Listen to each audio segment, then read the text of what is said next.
একজন ব্রাহ্মণ ভক্ত জিজ্ঞাসা করলেন, ঠাকুর, ঈশ্বরকে কি দেখা যায়? যদি দেখা যায় দেখতে পাই না কেন? ঠাকুর বললেন, হ্যাঁ, অবশ্যই দেখা যায়। সাকার রূপ দেখা যায়, আবার অরূপও দেখা যায়। তা তোমায় বোঝাবো কেমন করে? ভক্ত বললেন, ঠাকুর, কী উপায় দেখা যেতে পারে? ঠাকুর বললেন, ব্যাকুল হয়ে তার জন্য কাঁদতে পারো?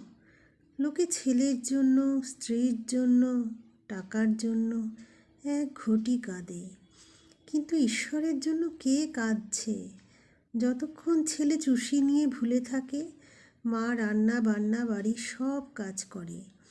ছেলের যখন চুষি আর ভালো লাগে না, চুষি ফেলে চিৎকার করে কাঁদে, তখন মা ভাতের হাঁড়ি নামিয়ে দূর দূর করে এসে ছেলেকে কোলে লয়। ভক্ত বললেন, ঠাকুর, ঈশ্বরের স্বরূপ নিয়ে এত নানা মত কেন? কেউ বলে সাকার, কেউ বলে নিরাকার, আবার সাকারবাদীদের নিকট নানা রূপের কথা শুনতে পাই। এত গণ্ডগোল কেন? ঠাকুর বললেন, যে ভক্ত যে রূপ দেখে সে সেই রূপ মনে করে।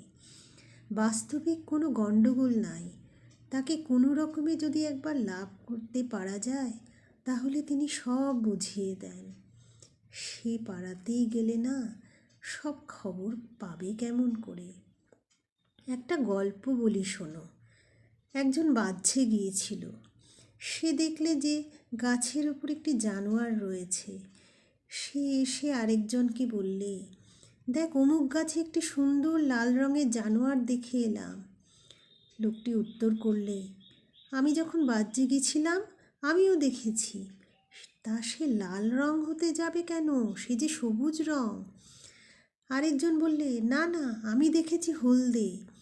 এইরূপ আরও কেউ কেউ বললে, না, সাদা, বেগুনি, নীল ইত্যাদি। শেষে ঝগড়া। তখন তারা গাছতলায় গিয়ে দেখে একজন লোক বসে আছে।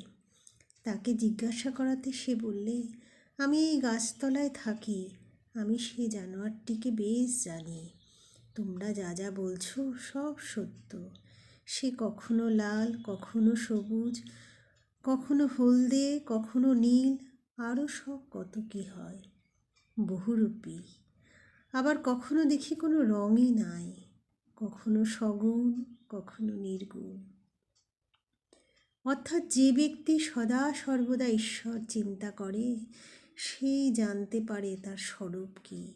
সেই ব্যক্তি জানে যে তিনি নানা রূপে দেখা দেন, নানাভাবে দেখা দেন। তিনি সগুণ, আবার তিনি নির্গুণ।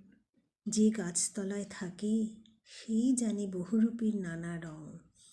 আবার কখনো কখনো কোনো রঙই থাকে না। অন্য লোকে কেবল তর্ক ঝগড়া করে কষ্ট পায়। কবির বলতো, নিরাকার আমার বাপ, সাকার আমার মা।